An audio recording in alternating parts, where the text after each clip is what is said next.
Example 3 on 7.3. Find the product of 3x minus 3x squared over x squared plus 4x minus 5 times x squared plus x minus 20 over 3x. So we're kind of combining, we are in fact combining the last two examples.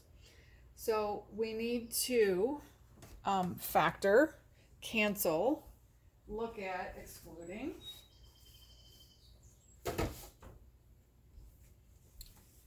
So we have, in the numerator, we have 3x minus 3x squared. So we can look at what they have in common.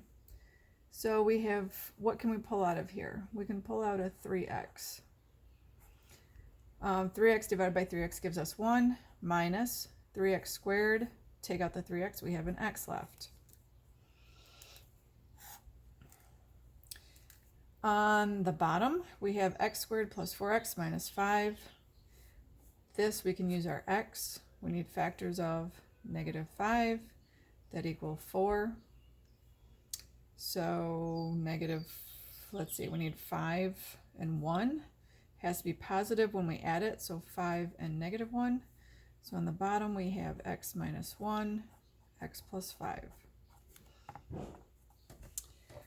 We have x squared plus x minus 20, so we can do an x here. It's a trinomial.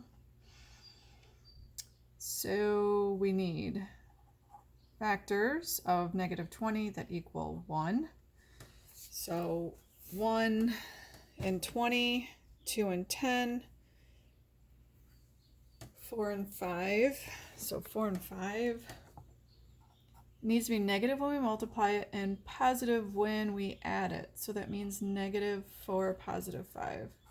So x minus 4, x plus 5, and then on the bottom we have 3x. So we factored everything. So this is same as before. We have to factor both the numerator and the denominator, look at excluded values. Cancel factors, and then put everything together. So on the bottom we have x minus 1, x plus 5, and 3x. So we have to set each of those equal to 0 to look at our excluded values. Here, add 1, so x equals 1. With this expression, we subtract 5, so x equals negative 5. Divide by 3, x equals 0. So x cannot be equal to 1, negative 5, or 0. These are our excluded values. All right, now let's start canceling things. So when we squeeze these all together, we have a 3x in the numerator and the denominator, so that goes. We have an x plus 5 in the numerator and an x plus 5 in the denominator, so those go. What we have left is 1 minus x and x times x minus 4 over x minus 1. This is very similar to this.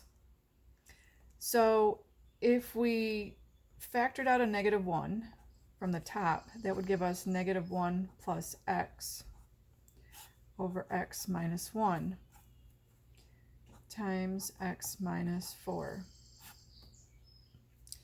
This expression is the exact same as this expression. It's just written a little different.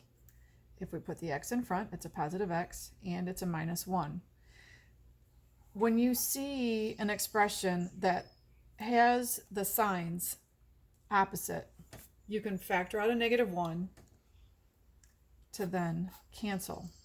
So what we have left is a negative 1 times x minus 4. And this is our final answer.